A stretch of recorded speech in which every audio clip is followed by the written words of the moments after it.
And now, it's time for another Dice Tower review with Tom Vasel.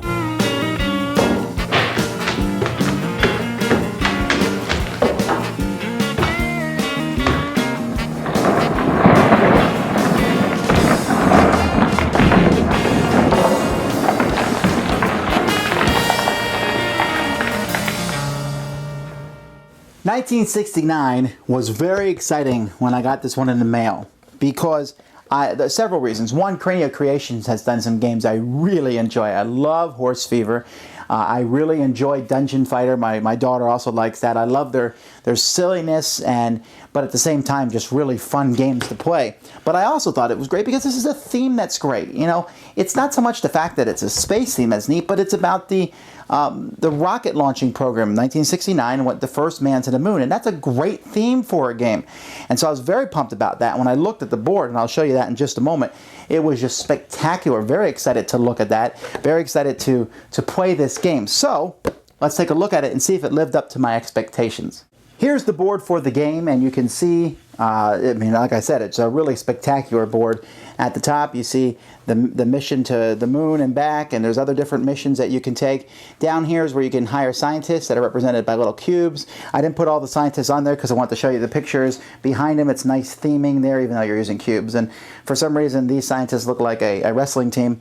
And then over here is a turn order. And then over to the side here, each player gets 2 of these. You get 2 research mats that you have to put your scientists on. At the beginning of each round, and the game takes place in rounds over years, and you'll move this marker here, it shows how much money all the players get. And you can also take more money depending on what year it is. For example, here I can pay 1 victory point, 1 prestige to get 2 million more. And so you might want to do that, or later on you're able to do that multiple times. I can sell 3 points for 6 million if I want to. And after that, then players will be buying scientists. Each of these scientists here have a different cost. You have your normal scientists here that cost 5 million. You have your rookie scientists, they're real cheap, they cost 3 million. You have these smart scientists, they're worth 11 million.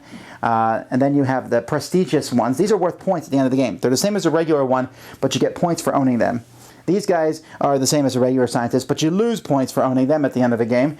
And these guys are double a normal scientist. And these guys are spies that you send to work in somebody else's area, so that would give you prestige. When you buy these scientists, you are going to pick where they're going to go in here. So I might put a scientist here. And you can put up to 2 scientists in one. And if you get a spy, you put the spy in somebody else's, and then in that same one you get to put one of these things here because you're profiting off his. And so each of these will give you different benefits as the game progresses. The bottom ones all give you this, and buy the rocket ship, they will all give you benefits on a specific mission. If a mission has the symbol that matches these, for each scientist you have there, or 2 for each, for 2 for the red scientist, but for each scientist you have there, you get +1 to that mission if it has that symbol on it. Up here, these give you special abilities per scientist. This gives you -2 for buying scientists. Each scientist costs 2 million less. This lets you re-roll dice. This lets you change nothing to a success. This lets you pay 2 million less when launching rockets. This lets you draw extra cards. And if your rockets fail or other people's rockets fail, you get extra money. This is insurance. So you have to decide which of those to put your scientists in. You can also buy cards from this deck. And by the way, you notice that the money's paper, but Cranio Creations does that. Nothing I can do about that. But these cards will be cards that you'll be able to use over the course of the game. Most of them are 1s, but there are some 2s and very few 3s in the deck, and you're able to buy cards from here. Once everyone's done buying, then it's time for each player in turn order to launch a rocket up to the moon. Now, when you launch a rocket, you actually use your rocket, which they're nice, but they tend to fall over pretty easily, especially if there's any kind of wind or fan blowing. But you put your rocket here, and you'll pay a certain amount at the bottom to how much to launch your rocket there. So you need to save money to launch a rocket. And you'll notice that there's a symbol there. That's if you have any scientists there, you will get a bonus to that area. So if I have 3 scientists working on this part with a helmet, then I'm going to actually start 3 up before I even go. And these missions are easier. These missions have much farther to go. These missions are even farther, and then the moon mission is the farthest. You can go on any mission you want as long as you pay the money for it. When you go on a mission, you're going to roll these 5 dice. Each Each blue is nothing. Greens are successes, and each red will change a green to a nothing. So each reds are bad. They're only on one side. That was an awful roll. But I will add the roll to any bonuses I have from researchers, and then we will see if the rocket makes it or how far it makes it. But before we do that, each other player can play cards. And these cards will subtract from your number. After each other player has played cards, you can play cards that will add to your number, and then your rocket will land on the final spot. The numbers here, where your rocket finally ends up, demonstrate how many points you get. You also will put a flag on the one that you succeed on, and if anyone else tries that same one in the future, you can't do it again, but someone else might, they will lose one for every flag that's there. Note that the flags in this game are America, and I mean, it's really funny that they have America, France, and Germany, and China, and I expected to see the USSR for the fifth country, but no, it's Canada. And no disrespect to my northern brethren, but I don't remember them having a Apollo program or a moon program. These will get you farther and get you more points, but what's even more critical about all of these is that when you get to the top and you put your flag there, you will advance your flag on the moon mission 1, and it will give you a chance to go even farther on the moon mission. So the more preliminary rocket strikes that you get all the way to the top, has to go all the way to the top, not only will those get you points, but they will get you farther on the moon mission, and you can see that the points for going on the moon mission are quite extreme. At the end of the game, you will get points for your missions that you've accomplished during the game, plus any bonuses you have for scientists, and whoever has the most points is the winner.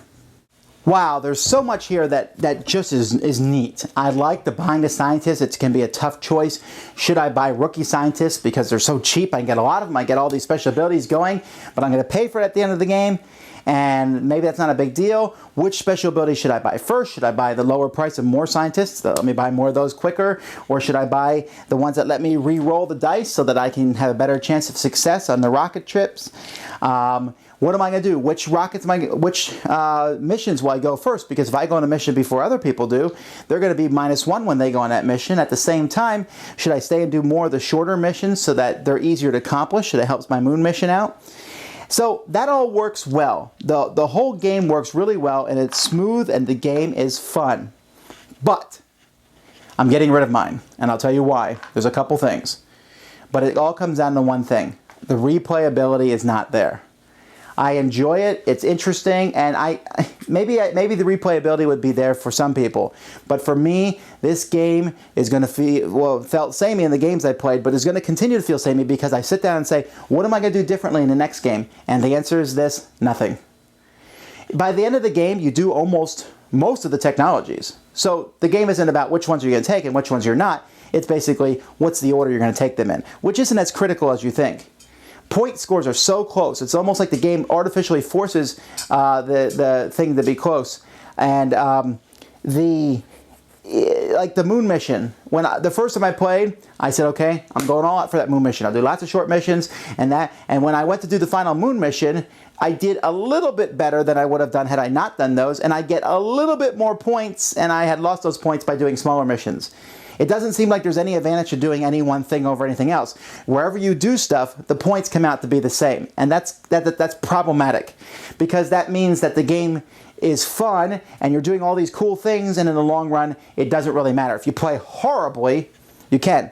And then the other problem is these cards. These cards are a neat idea, being able to play those, but I'm sorry, if you draw a couple threes, you can decide who wins the game with that. Let me explain. At the end of the game, everyone does the moon mission. On the last turn, whatever number turn it is, 1, 2, 3, 4, 5, 6, the 7th turn, everyone does the moon mission. I mean, there's no reason to do it earlier because your other missions will move you up to it. So everyone does the moon mission on the 7th turn. The person who goes last and the person who goes first, you can be an extreme disadvantage. Because the person who goes first, well, I don't know about the first, but last can be a disadvantage, and here's why. Because when you go last, everybody who's already gone has all their cards. So they're going to play all their negative cards on you, and they're going to knock you way down. And even if that doesn't happen, if I draw 2 3 cards, I can knock you down by 6, and you're sitting there with 4 1 cards. You can go up by 4, and I knock you down 6. That's really powerful. Now, the cards aren't as powerful in the final missions because, like, for example, in a moon mission, you need to play 3 to move somebody 1. And in the bigger missions, you need to pay 2 to move somebody 1, and in the smaller missions, 1 equals 1. But still, if I have 6, I'm knocking you down 2, and if you have a single card in your hand that's a 1, there's nothing you can do about it. You say, well, get more cards. But the difference between a 1 and a 3 on these cards is huge. It's a huge difference, and that makes it almost a little bit too wild. I don't mind randomness. The dice already have randomness in it, but in the long run, it feels like if players are equal skill, that the randomness is going to decide who wins. It's a great theme. I enjoyed playing it, but I don't think I'm going to enjoy playing it more, so it's out for me. Thanks so much for watching the Dice Tower videos. Find more great videos and reviews, as well as our top-rated audio podcast at Dicetower.com. You can also find the latest board game news at Dicetowernews.com. I'm Eric Summerer, and you've been watching The Dice Tower. The Dice Tower is sponsored by Fun Again Games, the world's best game source. Fun Again Games has over 5,000 games available. Check them out at funagain.com. Shut the door! That's right. Shut it. There.